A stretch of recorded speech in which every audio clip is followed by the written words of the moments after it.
Hello বন্ধুরা, career space YouTube চ্যানেলে আপনাদের সকলকে স্বাগত জানাই। আশা করি আপনারা সবাই ভালো আছেন। আজকে এই মুহূর্তে শিক্ষক নিয়োগ সংক্রান্ত যে সবচেয়ে গুরুত্বপূর্ণ আপডেট উঠে এসেছে, বিস্তারিত সেই সম্পর্কে আলোচনা করব। তাই ভিডিওটি অবশ্যই শেষ পর্যন্ত দেখবেন নিয়োগ সংক্রান্ত অনেক নতুন নতুন আপডেট পাওয়ার জন্য। যারা চ্যানেলে নতুন তারা চ্যানেলটিকে সাবস্ক্রাইব করে পাশে থাকা বেল বাটনে প্রেস করে অল নোটিফিকেশানটিকে অন করে রাখবেন, কারণ এমন ধরনের লেটেস্ট আপডেট নিয়ে এই চ্যানেলে সবসময় ভিডিও আপলোড করা হয়ে থাকে।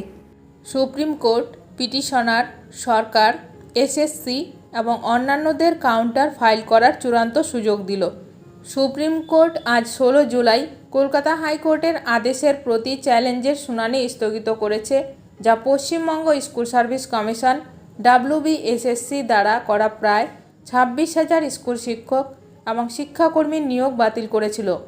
CJI চন্দ্রচূড়, বিচারপতি JV ফারদিওয়ালা এবং মনোজ মিশ্রের নেতৃত্বে বেঞ্চ পশ্চিমবঙ্গ WBSSC এর ক্ষতিগ্রস্ত প্রার্থীদের দায়ের করা আবেদনের শুনানি করে বিবাদীদের হাইকোর্টে মূল রিট আবেদনকারীরা পাল্টা হলফনামা দাখিল করার নির্দেশ দেয়। 2 সপ্তাহের মধ্যে এতে ব্যর্থ হলে তাদের কাউন্টার ফাইল করার অধিকার শেষ হয়ে যাবে। এই উত্তরদাতারা তাদের বিরুদ্ধে WBSSC করা পদক্ষেপকে চ্যালেঞ্জ করেছিল। শিক্ষক নিয়োগে টাকার খেলা হয়েছে এবং দুর্নীতি করার অভিযোগ সামনে আসে। বেঞ্চের আদেশটি নিম্নরূপ: আজ পর্যন্ত কোনো পাল্টা হলফনামা দাখিল করা হয়নি। উত্তরদাতাদের কেউ তাদের কাউন্টার ফাইল করতে চাইলে তারা 2 সপ্তাহের আগে বা তার আগে তা করতে হবে।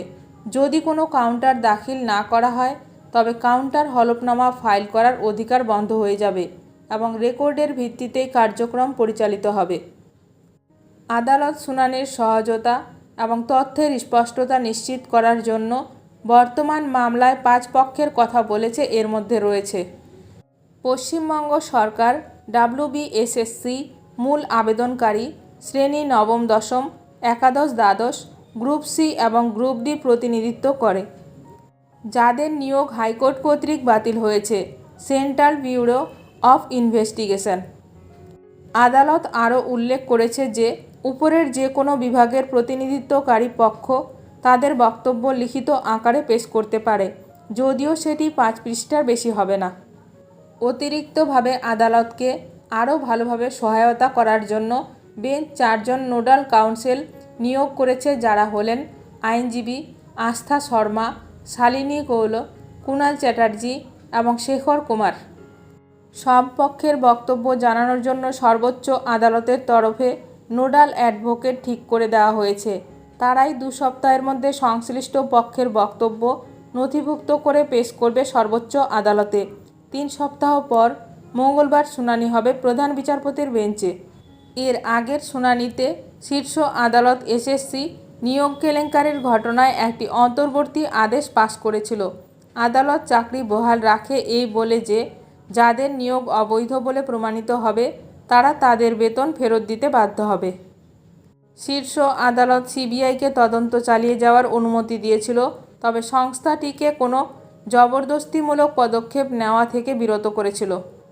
কলকাতা হাইকোর্ট CBIকে আরও তদন্ত করার এবং প্যানেলের মেয়াদ শেষ হওয়ার পরে এবং ফাঁকা OMR শিট জমা দেওয়ার পরে নিয়োগ পাওয়া সমস্ত ব্যক্তিদের জিজ্ঞাসাবাদ করার নির্দেশ দিয়েছিল।